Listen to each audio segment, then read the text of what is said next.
दोस्तों, मैं दिव्यांश आप सभी का स्वागत करता हूं आपके अपने चैनल दिव्यांश पाठशाला में। उम्मीद करता हूं कि आप सभी लोग सकुशल होंगे। भारतीय राज्य व्यवस्था के आज के सेशन में आप सभी का विशेष स्वागत है, जहां हम लोग चर्चा करेंगे मौलिक अधिकारों के बारे में। मौलिक अधिकार है जिनका वर्णन भारतीय संविधान के भाग 3 आर्टिकल 12 से लेकर 36 तक किया गया है। अब इस दौरान क्या-क्या वर्णन किए गए, आर्टिकल 12 से लेकर 36 में क्या-क्या वर्णित है, क्या-क्या शब्दों की उत्पत्ति की गई तथा इनके अपवाद क्या हैं, हम इन सभी के बारे में चर्चा करेंगे। ये हमारी 3rd क्लास है। इससे पहले की क्लास आपने नहीं देखी तो यहाँ पे आपको लिंक मिल जाएगा, वहां से जाके देख सकते हैं। डिटेल क्लासेस होंगी, साथ में आपको पीडीएफ नोट्स प्रोवाइड कराए जाएंगे। ये पीडीएफ नोट्स आप सभी लोगों के लिए फ्री में प्रोवाइड कराए जाएंगे। कहाँ से, किस तरह से पीडीएफ नोट्स आपको मिलेंगे, इन सभी के लिए वीडियो को लास्ट तक देखना पड़ेगा। तो चलिए आज की क्लास को स्टार्ट करते हैं। आज की क्लास को स्टार्ट करने से पहले आप सभी से एक रिक्वेस्ट है, अगर आप सेशन पे पहली बार आए हैं या अभी इस सेशन को देखना प्रारंभ किया तो पहले सेशन को लाइक कर दीजिए, दोस्तों के साथ शेयर कर दीजिए और अपने व्यूज कमेंट करके बताइएगा कि आपको ये सेशन कैसा लगा। साथ में इसके साथ अगर आप चैनल को देख रहे हैं, चैनल को सब्सक्राइब नहीं किया तो सब्सक्राइब कर लो, क्योंकि आपके सब्सक्राइब करने से हमें मोटिवेशन मिलता है और आपके लिए सिलेक्शन के प्रति एक नया कदम होता है। तो चलिए सिलेक्शन के प्रति नए कदम को आगे बढ़ाते हैं और चर्चा करते हैं मूल अधिकारों के बारे में। मूल अधिकारों की क्लास से पहले हम लोगों ने इससे पहले चर्चा की संघ एवं राज्य क्षेत्रों के बारे में, फिर चर्चा की उसके नागरिकों के बारे में। जब हम लोगों ने एक एरिया डिफाइन कर लिया, वहाँ के नागरिक रख लिया, तो उन नागरिकों को कुछ ना कुछ अधिकार देने पड़ेंगे। तो अधिकार कैसे देंगे? अधिकार देंगे आर्टिकल भाग 3 से आर्टिकल 12 से लेके 35 तक, जिनका वर्णन किया गया। अब ये 12 से 35 के दौरान किन-किन आर्टिकल्स का वर्णन किया गया, एक क्विक व्यू या शॉर्ट ट्रिक्स में देखते हैं। समता का अधिकार 14 से 18 के मध्य, स्वतंत्रता का अधिकार 19 से 22 के मध्य, शोषण के विरुद्ध अधिकार 23 से 24 के मध्य, धार्मिक स्वतंत्रता का अधिकार 25 से 28 के मध्य, संस्कृति और शिक्षा संबंधी अधिकार 29 और 30 के मध्य, संवैधानिक उपचारों का अधिकार 32। भूल गए क्या? एक 31 नंबर नहीं, 31 नंबर में वर्णन किया गया था संपत्ति के अधिकारों के बारे में। अब वो क्यों विभक्त कर दिया गया, क्यों हटाया गया, क्यों यहाँ नहीं लिखा गया, इन सभी के बारे में आज हम डिटेल से चर्चा करेंगे। क्लास को स्टार्ट करने से पहले सेशन को लाइक करिए, फिर हम लोग स्टार्ट करते हैं। मूल अधिकार, मूल अधिकारों संबंधी क्वेश्चन को जिस तरह से आपके एग्जाम में पूछा जाता है, इन सभी क्वेश्चन के बारे में हम लोग लास्ट में चर्चा करेंगे। अभी केवल और केवल हम लोग क्लास को डिटेल में लेने में चर्चा करते हैं। पहले ध्यान रखिए, ये मौलिक अधिकार, ये मूल अधिकार होते क्या? मूल अधिकार वे अधिकार हैं जो संविधान द्वारा बिना किसी भेदभाव के हर एक व्यक्ति के लिए प्रदान किए गए तथा ये अधिकारों की गारंटी देते हैं। किसी भी दशा में अगर मूल अधिकारों का हनन होता है या मूल अधिकार आपको नहीं प्राप्त हो रहे, तो उस दशा में आप उच्च न्यायालय या उच्चतम न्यायालय जा सकते हैं। उच्चतम न्यायालय अनुच्छेद या आर्टिकल 32 के तहत और उच्च न्यायालय आर्टिकल 226 के तहत, ये दोनों न्यायालय या इन न्यायालयों द्वारा 5 रिटें जारी होंगी, जिसके आधार पर आपको मूल अधिकार प्रदान किए जाएंगे। अब मूल अधिकार जो प्रारंभ में लागू हुए थे, प्रारंभ में 7 थे, परंतु एक 44वां संविधान संशोधन हुआ। 44वां संविधान संशोधन 1978 द्वारा संपत्ति के मूल अधिकार को समाप्त कर दिया गया। वर्तमान समय में संपत्ति का मूल अधिकार 301 के तहत कानूनी अधिकार बन गया है। ठीक, कंफर्म होगा। प्रारंभ में इनकी संख्या कितनी थी? 7। वर्तमान में इनकी संख्या कितनी है? 6।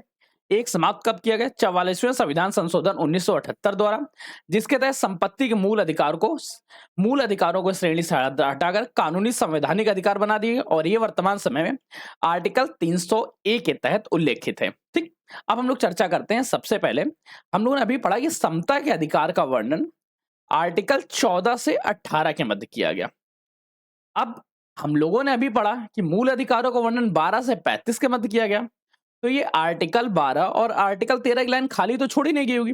तो इन आर्टिकल्स में क्या वर्णन किया गया, सबसे पहले उसको देखते हैं। सबसे पहले आर्टिकल 12 में वर्णित किया गया राज्य की परिभाषा के लिए। अब राज्य की परिभाषा कैसे डिनोट होगी कि यहाँ पे तो राज्य शब्द लिख दिया गया, पर किस परिपक्ष में राज्य का क्या रूल है। जैसे आप किसी एक कंपनी में काम करते हैं, मैं मान लेता हूँ ये एक्स नाम की कंपनी है जहां पे आप काम करते हैं। काम करने वाला व्यक्ति वाई है, छोटा है इस वजह से, बड़ी सी कंपनी एक्स है। अब अगर ये वाई के मूल अधिकारों का हनन होता है, इसको जैसे काम करने के लिए बताया गया सिर्फ 8 घंटे काम करना, पर वहां 12 घंटे काम कर रहा, तो इसके अधिकार का हनन हुआ। अब जब इसके अधिकार का हनन होगा, उस दशा में ये वाई जाएगा हाई कोर्ट जाएगा या सुप्रीम कोर्ट जाएगा। तो इस दशा में हाई कोर्ट और सुप्रीम कोर्ट में जब राज्य शब्द की उत्पत्ति की जाएगी, यहाँ पे जब केस लिखते समय राज्य लिखा जाएगा, तो उस राज्य से आशय एक्स से होगा। अगर ये व्यक्ति केंद्र सरकार द्वारा राज्यों का हनन किया गया, तो यहाँ पे राज्य केंद्र सरकार का कार्य कर रहा होगा। अगर इस व्यक्ति के अधिकारों का हनन राज्य सरकार या विधानसभा द्वारा किया गया, तो यहाँ पे विधानसभा का कार्य करेगा। अगर इसके अधिकारों का हनन किसी स्थानीय निकाय द्वारा किया गया, तो ये एक्स स्थानीय निकाय होगा। अगर इस व्यक्ति के अधिकारों का हनन किसी संस्था द्वारा किया गया या किसी प्राइवेट सदस्य द्वारा या व्यक्ति द्वारा किया गया, तो उस दशा में इस एक्स का कार्य व्यक्ति एवं सदस्य द्वारा होगा। एक्स क्या है? राज्य की परिभाषा उन सभी लोगों पे लागू होती है, या राज्य शब्द की परिभाषा उन सभी लोगों के लिए है जो भी किसी व्यक्ति के अधिकारों का हनन कर सकते हैं। जाएंगे कैसे, किस तरह से जाएंगे, उनको बाद में। अब चर्चा करते हैं आर्टिकल 13। आर्टिकल 13 क्या कहता है? कोई भी विधि हो, कोई भी अध्यादेश हो, या कोई भी लॉ हो, अध्यादेश हो या कोई भी लॉ हो, या कोई पहले की पीढ़ियां रूढ़िवादी परंपरा चल रही हो जो मूल अधिकारों का हनन करती है, उस दशा में सुप्रीम कोर्ट उस तरह की परंपराओं को, उस तरह की रूढ़िवादी परंपराओं को तुरंत समाप्त कर सकती है। कोई भी प्रथा हो, परंपरा हो, कोई भी लॉ हो जो मूल अधिकारों का हनन करेगा, उसे सुप्रीम कोर्ट तुरंत निरस्त कर सकती है। साथ में इसमें एक न्यायिक समीक्षा की भी उत्पत्ति की गई जो आर्टिकल 13A के तहत है। अब न्यायिक समीक्षा है क्या? जैसे आज, इससे पहले 3 तलाक का रूल्स था। 3 तलाक क्या था? लीगल था, वाजिब था। पर जब ये देखा गया कि 3 तलाक की वजह से महिलाओं के अधिकार का हनन हो रहा है, तो उस दशा में 3 तलाक के कानून को समाप्त कर दिया गया। ऐसा नहीं था इससे पहले ये गया नहीं था, इससे पहले भी ये कोर्ट में गया था, परंतु इस समय 3 तलाक को दोबारा से सुपरविजन किया गया और समाप्त कर दिया गया। इसलिए न्यायिक समीक्षा का अधिकार है। न्यायिक समीक्षा कई बार हुई है, किस तरह से हुई, हम लोगों ने प्रस्तावना में देखा था कि सुप्रीम कोर्ट खुद के न्यायों को कभी भी बदल सकता है। एक बार पढ़ लेते हैं।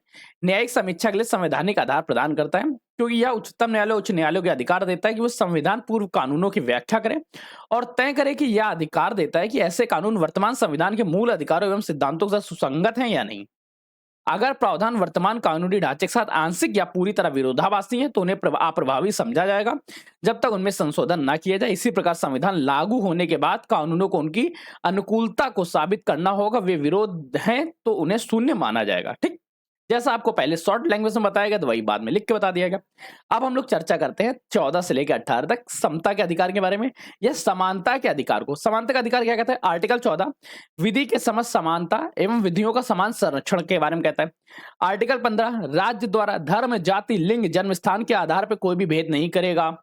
आर्टिकल 16 लोक नियोजन, मतलब सरकारी जॉब या गवर्नमेंट जॉब में किस तरह से लोगों को अवसर मिलेंगे उसकी समानता के बारे में। आर्टिकल 17 अस्पृश्यता के बारे में अंत, और ये भी ध्यान रखिएगा ये दंडात्मक है। दंडात्मक मतलब तुरंत आपको पनिशमेंट मिल जाएगी अगर आपने किसी के साथ छुआछूत जैसी चीजों को अपनाया। और आर्टिकल 18 उपाधियों के अंत के बारे में चर्चा करता है। अब इनको डिटेल से देखते हैं। सबसे पहले आर्टिकल 14। आर्टिकल 14 क्या कह रहा है? विधि के समक्ष समता एवं विधियों का समान संरक्षण। जैसे सपोज करें किसी एक दशा में प्रत्येक व्यक्ति, अगर दोनों की दशाएं समान है, ये ध्यान रखिएगा, ये दोनों कार्य तब होंगे जब दशा एवं स्थिति समान हो। समान दशा में किए गए अपराधों के अगेंस्ट में प्रत्येक व्यक्ति कानून की नजर में समान रहेगा तथा कानून प्रत्येक व्यक्ति को समान नजर से देखेगा। अब जैसे सपोज करते हैं कि जो विधि के समक्ष समता के बारे में चर्चा करता है, तो ये तो लिया गया ब्रिटिश या इंग्लैंड की ओर से। संविधान में समान अधिकार और विधि का समान संरक्षण के बारे में चर्चा करें तो ये अमेरिका से लिया गया, परंतु इसके कई अपवाद हैं। तो ये अपवाद थोड़ा सा ध्यान रखिएगा, बहुत ज्यादा अलग हो जाता है। अच्छा, यहाँ अपवाद के बारे में चर्चा नहीं की गई, चलिए फिर भी देख लेते हैं। एक अपवाद याद रखिएगा, आर्टिकल 361 जिसके तहत क्या है, भारत के राष्ट्रपति एवं राज्यपालों को विभिन्न प्रकार की शक्तियां दी गई हैं। एक और आर्टिकल देखिए, आर्टिकल 105। आर्टिकल 105 क्या कहता है कि संसद में जो भी सांसद हैं, अगर वो किसी भी बात को कहते हैं, वो सदन के अंदर कहते हैं, सदन के अंदर कही गई किसी बात हेतु उनके अगेंस्ट में केस नहीं किया जा सकता है। जैसे आपने देखा होगा, आप सपोज करिए बाहर आके किसी भी माननीय या गणमान्य विधायक के अगेंस्ट में कुछ बात कह देते हैं तो वो आप पे मानहानि का मुकदमा लगा सकता है। परंतु यही जब वो लोग संसद के अंदर करते हैं तो वो मानहानि का मुकदमा नहीं लगाते हैं। क्यों? क्योंकि आर्टिकल 105 के तहत उनको विशेष अनुदान दिए गए या विशेष छूट दी गई। इसी के साथ एक और याद रखिए, यदि कोई विदेशी संप्रभुता है, विदेशी संप्रभु मतलब क्या है, कोई राजनयिक है, उनको भी कूटनीतिक तौर पे कुछ फौजदारी मामलों से छूट दी जाती है। फौजदारी एवं दीवानी मामलों में उन्हें छूट दी जाती है। ऐसे ही कभी कभी यूएन के सदस्य भारत आते हैं, उनको भी कुछ फौजदारी एवं दीवानी मामलों में छूट दी जाती है। तो कानून का समान संरक्षण है एक समान दशा में, परंतु इसके कई अपवाद भी देखने को मिलते हैं। फिर चर्चा करते हैं आर्टिकल 15 के बारे में। आर्टिकल 15 क्या कहता है? राज्य द्वारा धर्म, जाति, लिंग, जन्म स्थान आदि के आधार पर कोई भी भेद नहीं किया जाएगा। आप किसी भी जाति के हो, किसी भी धर्म के हो, कानून की नजर में आप समान रहेंगे, परंतु इसके भी कुछ अपवाद याद रखिए। जैसे बच्चों हेतु स्पेशल या विशेष प्रावधान करना, महिलाओं हेतु विशेष प्रावधान करना, ये इसके अपवाद की श्रेणी में आती है। एससी एसटी हेतु विशेष प्रावधान करना, ओबीसी हेतु विशेष प्रावधान करना, ईडब्ल्यूएस इकोनॉमिकल वीकर सेक्शन के लिए एक अलग से प्रावधान करना, यहाँ पे मात्रत अवकाश आना। अब कहते तो हैं कि लिंग एवं जात सॉरी कहा तो जाता है लिंग के आधार पे कोई भी भेदभाव नहीं किया जाएगा, परंतु इस आधार पे भेदभाव किए जा सकते हैं, ये इसके अपवाद की श्रेणी में आएंगे। अच्छा, मैं आपको अपवाद क्यों पढ़ा रहा हूँ, क्योंकि कई बार एग्जाम्स में एग्जामिनर पूछ लेता है कि आर्टिकल 15 के अपवादों की श्रेणी में निम्न में से कौन सा शब्द नहीं आएगा या निम्नलिखित में से कौन सी दशा नहीं आएगी, तो उन दशाओं के बारे में आपको पता होगा तो आप लगा सकेंगे। अब हम लोग चर्चा करते हैं आर्टिकल 16। आर्टिकल 16 क्या कहता है, लोक नियोजन के विषय में अवसर की समता। लोक नियोजन का मतलब, अगर आपको ये बहुत भारी लैंग्वेज लगा रहा है तो याद रखिए गवर्नमेंट जॉब के में, गवर्नमेंट जॉब के सभी को समान अवसर प्रदान किए जाएंगे। राज्य नागरिकों को धर्म, जाति, लिंग, जन्म स्थान, निवास स्थान के आधार पर कोई भेद नहीं कर सकता। अब जब आप फॉर्म भरते हैं, आपका यूपी पुलिस से फॉर्म आया है और आप बिहार राज्य के निवासी हैं, आप बिहार राज्य के निवासी और बिहार में आप एससी की कैटेगरी में आते हैं। मैं मानता हूं कि एससी में आप आ रहे हैं, वो भी जो सेंट्रल गवर्नमेंट का डॉक्यूमेंटेशन आता है उसके आधार पे। तो क्या आप उत्तर प्रदेश पुलिस के लिए अप्लाई करेंगे तो आप एज अ जनरल कोटे में अप्लाई करेंगे। कहा तो गया था लोक नियोजन धर्म, जाति, लिंग एवं जन्म स्थान, निवास स्थान के आधार पर कोई भेद नहीं किया जाएगा, परंतु अवसर की समानता के तहत यह भेद किया गया। अर्थात क्या है कि कुछ भेद किए जा सकते हैं जो वहां के नागरिकों हेतु सोचित हो, तो वहां के नागरिकों के सम्मान को आगे बढ़ा रहे हैं, वहां के नागरिकों के लिए आगे कर रहे हैं। इसमें क्या है, जैसे पिछड़ा वर्ग आयोग हो गया, ओबीसी वर्ग आयोग हो गया, एससी एसटी आयोग हो गया, धार्मिक आधार पर कुछ भेदभाव किए जाते हैं। जैसे किसी भी मंदिर में, हाँ एक देखिए यहाँ पे लिखा हुआ है, क्या करते हैं इसको पढ़ लेते हैं। जैसे मंदिर मस्जिद में या सरकार ने ट्रस्ट जो बनवाए हैं उनमें नियुक्तियों का आधार उनका धर्म हो सकता है। मंदिर में केवल और केवल उस मंदिर के धार्मिक जो पुजारी हैं, पुजारियों में किसी भी अदर धर्म के व्यक्ति का नियुक्ति नहीं की जा सकती है। लिखा है लोक नियोजन के विषय में अवसर की समानता रहेगी, परंतु ये कुछ अपवाद है जिनको याद रखने होंगे हमें। फिर चर्चा करते हैं इसके बाद आर्टिकल 17। आर्टिकल 17 अस्पृश्यता के अंत के बारे में चर्चा करता है। राज्य सार्वजनिक पूजा स्थानों पे, दार्शनिक स्थानों पे, सार्वजनिक मनोरंजन स्थल पे, अस्पताल, शैक्षणिक स्तर पे अस्पृश्यता का अंत करेगा और ये दंडात्मक है। ठीक, ये भी याद रखिए, ये तुरंत ही दंडात्मक है। इसके तहत थोड़ा सा एक पॉइंट याद रखिएगा, इसके एक नया नाम रखा गया था, अस्पृश्यता अधिनियम 1955 के तहत। फिर चर्चा करते हैं आर्टिकल 18 उपाधियों के अंत के बारे में चर्चा करता है। 18 के तहत क्या है, व्यक्तियों को जो आर्टिकल 18 से पहले जमींदार, राजा, महाराजा जैसी स्वतंत्र उपाधियां प्रदान थी, उन सभी उपाधियों का समापन कर देता है। और परंतु उन सभी उपाधियों का समापन करने के बाद अब आप किस तरह की उपाधि धारण कर सकते हैं। आपने कोई उपाधि शिक्षा के माध्यम से ग्रहण की है, आपको सेना की तरफ से कोई उपाधि प्रदान की, जैसे एडमिरल हो गया, ब्रिगेडियर हो गया, लेफ्टिनेंट हो गया, अगर ये सारी उपाधियां आप धारण करते हैं तो आप उपाधि ले सकते हैं। इसके तहत अगर कोई भी व्यक्ति किसी भी विदेशी राज्य से कोई उपाधि प्राप्त करता है या कोई भेंट लेता है, तो उस भेंट को लेने से पहले उसे राष्ट्रपति को सूचित करना होगा। वह राष्ट्रपति की परमिशन के बाद ही वो इस तरह के भेंट ग्रहण कर सकता है, भेंट स्वीकार कर सकता है। कोई भी नागरिक किसी विदेशी राज्य से कोई भेंट या उपाधि राष्ट्रपति की पूर्व अनुमति के बिना स्वीकार नहीं करेगा। फिर हम लोग चर्चा करते हैं स्वतंत्रता के अधिकार के बारे में। स्वतंत्रता के अधिकार जिसका वर्णन 19 से 32 के तहत आर्टिकल 19 से लेकर 22 के तहत किया गया है। इसमें मुख्य तौर पे क्या है, आर्टिकल 19 6 विशेष प्रकार के अधिकारों की रक्षा करता है। आर्टिकल 20 अपराधों के दोष सिद्धि के बारे में चर्चा करता है। आर्टिकल 21 प्राण एवं दैहिक स्वतंत्रता के बारे में चर्चा करता है। आर्टिकल 21 का ए जो है वो शिक्षा का एक अधिकार है जो कि एक संविधान संशोधन द्वारा जोड़ा गया, वो भी याद रखिएगा। 86 कॉन्स्टिट्यूशन अमेंडमेंट या 86वां संविधान संशोधन सन 2002 के तहत जोड़ा गया। इसमें कहा गया 6 से 14 वर्ष तक की आयु के लिए अनिवार्य शिक्षा। और आर्टिकल 22 जो है निरोध एवं गिरफ्तारी के संरक्षण में। अब इसको कवर करते हैं। आर्टिकल 19 क्या कहता है, आर्टिकल 19 कहता है 6 विशिष्ट प्रकार के अधिकारों की रक्षा करेगा। बोलने एवं अभिव्यक्ति की स्वतंत्रता, आप अपने विचारों को, अपने अभिव्यक्ति को किसी भी तरह से प्रस्तुत कर सकते हैं, परंतु ये देश अहित में नहीं होना चाहिए तथा कोई भी ऐसी दशाएं ना क्रिएट करें कि आप देश में इसके अहित में कार्य कर रहे हैं। अमेरिका के संविधान में इस तरह का, अमेरिका के संविधान की तरह भारत में प्रेस स्वतंत्रता अधिनियम 19A में उल्लेखित किया गया प्रेस की स्वतंत्रता। अपने विचारों को व्यक्त करने की स्वतंत्रता, व्यावसायिक विज्ञापनों की स्वतंत्रता, फोन टैपिंग के विरुद्ध स्वतंत्रता, दल बनाने की तो स्वतंत्रता, घूमने की स्वतंत्रता, आजीविका अपनाने की स्वतंत्रता, प्रदर्शन एवं विरोध करने की स्वतंत्रता। यहाँ तक कि प्रदर्शन एवं विरोध आप करेंगे परंतु इसमें हड़ताल नहीं कर सकते हैं। शांति के स्वतंत्रता, फोन टैपिंग के विरुद्ध स्वतंत्रता, किसी राजनीतिक दल या संगठन द्वारा आयोजित बंद के खिलाफ भी आपको अधिकार दिया गया। सूचना का अधिकार आरटीआई भी सी का एक पार्ट है। अब इसमें कौन-कौन से पॉइंट्स हैं? जैसे आप शांतिपूर्वक सम्मेलन कर सकते हैं, परंतु उसमें किसी भी तरह के हथियारों का प्रदर्शन नहीं होना चाहिए। आप संघ बना सकते हैं, परंतु यह संघ सामूहिक दबाव का केंद्र नहीं बनना चाहिए। आप किसी भी तरह से सर्वत्र रूप से, आबाद रूप से विचरण कर सकते हैं, कहीं पर भी घूम सकते हैं, परंतु ये विचरण करते समय देश की सार्वभौमिकता का भी ध्यान रखना होगा। आप ये नहीं है कि आप इसरो के कैंप में चले जाएँ या आप कल के दिन कहीं डीआरडीओ कैंप में हम चले जाएँगे या आप कहना चाहे कहीं सेना के कुछ स्पेशल इक्विपमेंट्स रखें, आप वहाँ चले जाएँ, तो इस तरह के विचरण पर भी रोक लगाएगी। मतलब भारतीय संविधान को अत्यंत लचीला एवं कठोर एक साथ बनाया गया है। आपको घूमने की स्वतंत्रता दी कि आप घूमिए, परंतु कुछ देश की जो इम्पोर्टेंट धरोहर है, वहाँ पे जाने के लिए आपको रोका जाएगा।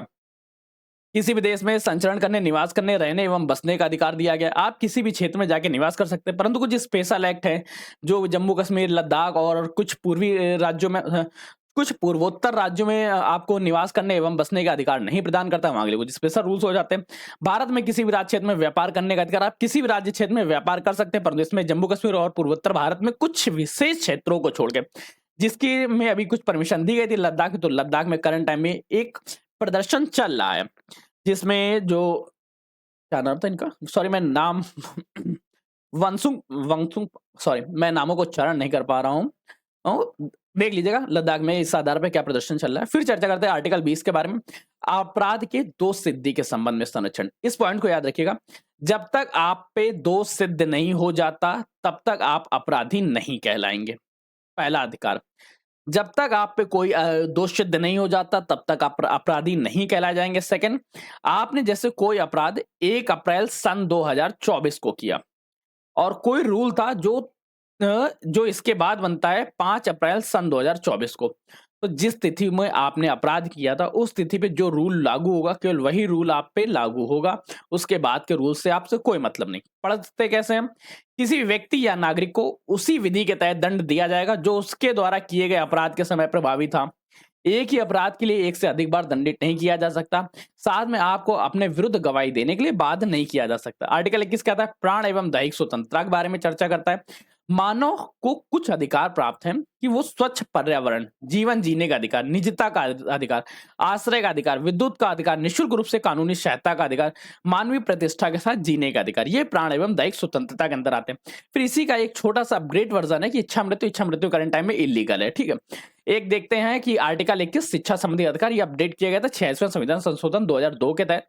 इसके तहत 21वां 21A जोड़ा गया।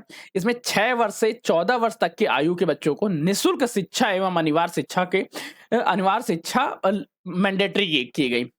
शिक्षा का अधिकार किस में वर्णित है? आर्टिकल 21 के ए के तहत, जिसमें क्या 66वां संविधान संशोधन सन 2002 के तहत 6 वर्ष से 14 वर्ष तक के प्रत्येक 6 वर्ष से 14 वर्ष आयु के प्रत्येक बच्चे को निःशुल्क एवं अनिवार्य शिक्षा प्रदान की जाएगी। आर्टिकल 22 निरोध एवं गिरफ्तारी के संरक्षण में, निरोध एवं गिरफ्तारी के संरक्षण से इससे आशा क्या है, जब भी किसी व्यक्ति को गिरफ्तार किया जाएगा तो उसे 24 घंटे के अंदर मजिस्ट्रेट के सामने या मजिस्ट्रेट के समक्ष प्रस्तुत किया जाएगा। सेकेंड पॉइंट, अगर आपको गिरफ्तार किया जा रहा है तो गिरफ्तार करते समय आपने क्या जुर्म किया है वो आपको बताया जाएगा, किस आधार पर किस बेस पे किया जा रहा है। थर्ड, सायं काल में किसी भी महिला की गिरफ्तारी नहीं की जा सकती जब तक वो देश के अहित में ना हो। ठीक, ये 3 कुछ दंड विषयक कठोर नियम भी बनाए गए हैं जिनके तहत ये सारे रूल्स को बाईपास किया जा सकता है, जैसे टोडा नाटा, परंतु इनके बारे में चर्चा हम लोग कल की क्लास में करेंगे। कल की क्लास को आप देखना मत भूलिए कि हम लोग चर्चा करेंगे शोषण के विरुद्ध अधिकार, धर्म की स्वतंत्रता का अधिकार, संस्कृति एवं शिक्षा का अधिकार, संवैधानिक उपचारों का अधिकार किस प्रकार से आप लोगों को प्राप्त किया जाता है। तो चलिए आज के सेशन को यहीं तक रखते हैं। सेशन अगर आपको पसंद आ रहा हो तो सेशन को लाइक करिएगा, दोस्तों के साथ शेयर करिएगा। चैनल पे नया आया था चैनल को सब्सक्राइब कर लीजिएगा, क्योंकि आपका एक सब्सक्रिप्शन हमारे लिए मोटिवेशन का और आपका सिलेक्शन के प्रति एक नया कदम होता है। अब इंपॉर्टेंट चीज, पीडीएफ कहाँ से आपको मिलेगी? पीडीएफ के लिए हमारे पास व्हाट्सएप चैनल है, टेलीग्राम चैनल है, दोनों का फॉलो कर सकते हैं। नहीं करने की इच्छा है तो कोई दिक्कत नहीं, आपको एक लिंक दिया जाएगा जी ड्राइव का, गूगल ड्राइव का। पर गूगल ड्राइव के लिंक में क्या आपको डेली अपडेट करना पड़ेगा, खुद आपको चेक करना पड़ेगा। यहाँ पे मैं आपको बताता रहूंगा। तो चलिए सेशन को यहीं तक रखते हैं, और तब तक के लिए अगर आपको आप किसी भी तरह की दिव्यांश पाठशाला की इकोनॉमिकल हेल्प करना चाहते हैं, क्यूआर कोड है, आप स्कैन करके दे सकते हैं। आज के सेशन को यहीं रखते हैं, तब तक के लिए कीप स्टडिंग, कीप स्माइलिंग। पढ़ते रहिए, मुस्कुराते रहिए। पढ़ाई मुस्कुराहट एक साथ अच्छी लगती है, अकेले में दोनों ही अधूरे हैं। और हाँ, कमेंट करना मत भूलिएगा।